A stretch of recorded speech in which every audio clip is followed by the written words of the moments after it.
اس کائنات کو چلانے والا ایک سمیع و بصیر خدا ہے۔ وہ جو میرا دوست ہے، میرا ولی ہے، اللہ ولی الذین آمنوا یخرجہم من الظلمات الی النور، اللہ اہل ایمان کا ولی ہے، ساتھی ہے، پشت پناہ ہے، مددگار ہے، حمایتی ہے۔ بتائیے جسے یقین ہو جائے کہ اللہ میرا مددگار،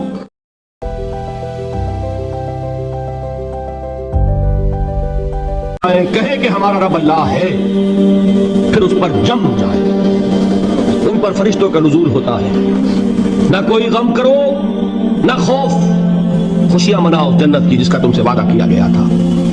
اللہ کی ربوبیت پر اطمینان جب انسان کو ہو جاتا ہے، میرا رب اللہ ہے، ربی اللہ، انسان کے لیے نہ کوئی کھٹکا، نہ کوئی خطرہ، نہ کوئی خوف، نہ کوئی حزن۔ جو کچھ ہو رہا ہے کس کے اذن سے ہو رہا ہے؟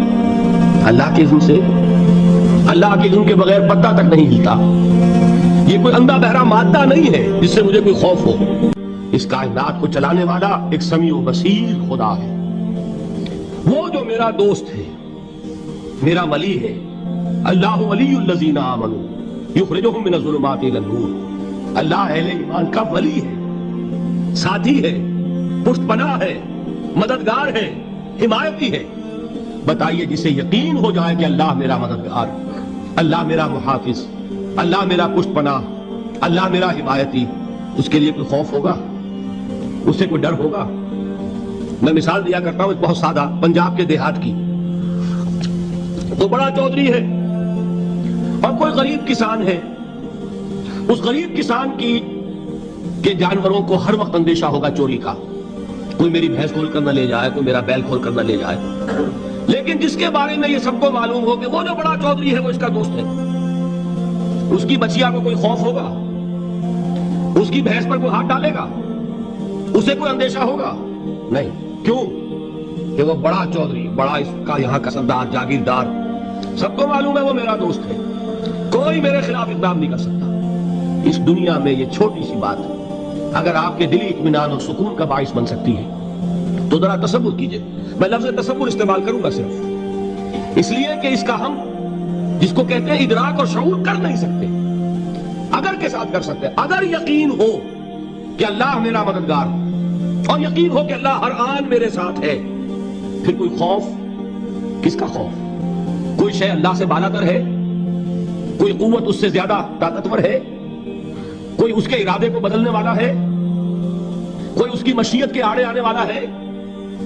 یہی بات ہے جو حضور نے فرمائی۔ یہ ایمان کا حاصل ہے لب لباب، کہ دیکھو اچھی طرح اس بات کو ذہن نشین کر لو، اگر تمام انسان مل کر تمہیں کوئی نقصان پہنچانا چاہے نہیں پہنچا سکتے مگر جو کچھ اللہ نے لکھ دیا ہو، اور تمام انسان مل کر تمہیں کوئی نفع پہنچانا چاہے نہیں پہنچا سکتے مگر وہ شے جو اللہ نے طے کر دی۔ آپ پھر میں کہوں گا ذرا تاریخ کیجئے، اسے فرض کیجئے، اسے سوچئے۔ اگر اس حدیث پر ہمارا دل ٹھکا ہوا ہو تو کسی سے ڈر ہوگا؟ یہ مجھے نقصان نہ پہنچا دے، یہ میری رپورٹ خراب نہ کر دے، یہ میری انکریمنٹ نہ رکوا دے، یہ میرا یہ نہ بگاڑ دے، یہ میرے یہ نقصان نہ پہنچا دے۔ اس کا ڈر، اس کا ڈر، اس کا خوف، اس کی خوشامد، اس کے لیے جا کر طرح طرح سے اپنی عزت نفس کو ذلیل کروانا اس کے سامنے، یہ سب کچھ کیوں کرتا ہے انسان؟ جب سمجھتا ہے کہ اس کے ہاتھ میں میرا کوئی نفع ہے، اس کے ہاتھ میں میرے لیے کوئی ضرر ہے، یہ مجھے کوئی غضب پہنچا سکتا ہے، یہ مجھے کوئی نقصان پہنچا سکتا ہے، یہ میرا کوئی کام بنا سکتا ہے، یہ میری کوئی ضرورت پوری کر سکتا ہے، اسی کا نام شرک ہے۔ جہاں آپ نے یہ سمجھا کہ غیر اللہ کے اندر کوئی طاقت موجود ہے وہی شرک ہے۔ بتوں سے تجھ کو امید ہے، خدا سے نومیدی، مجھے بتا تو صحیح اور کافری کیا ہے؟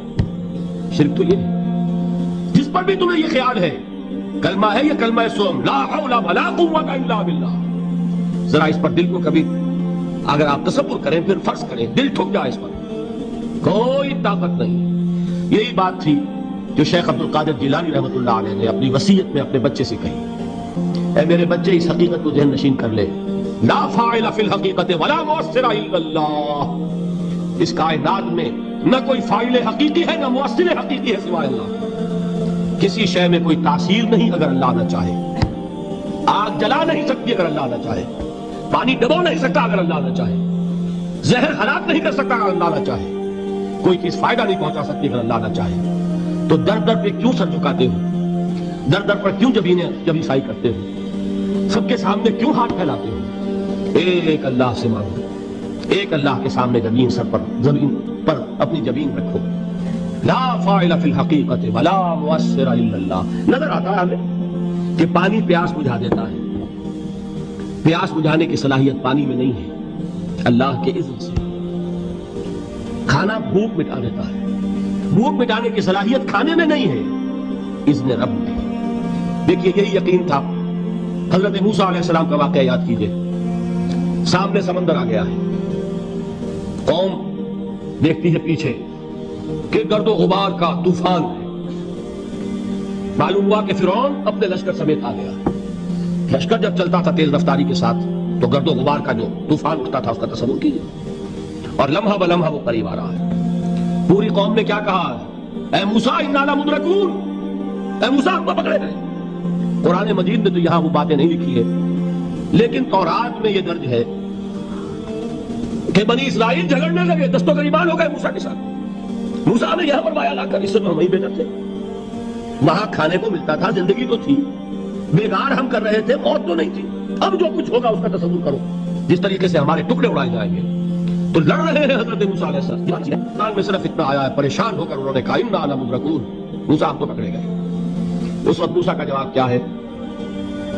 کلا ان معی ربی سیہدین، نہیں، میرے ساتھ میرا رب ہے، وہ راستہ دے گا۔ بتائیے کہاں راستہ نظر آ رہا ہے؟ یہ ہے ایمان بالغیب۔ راستہ نظر نہ آئے تب اللہ پر یقین ایمان ہے۔ جیب میں پیسے ہوں اور تب دل کو اطمینان ہے، تو ایمان کس پر ہوا؟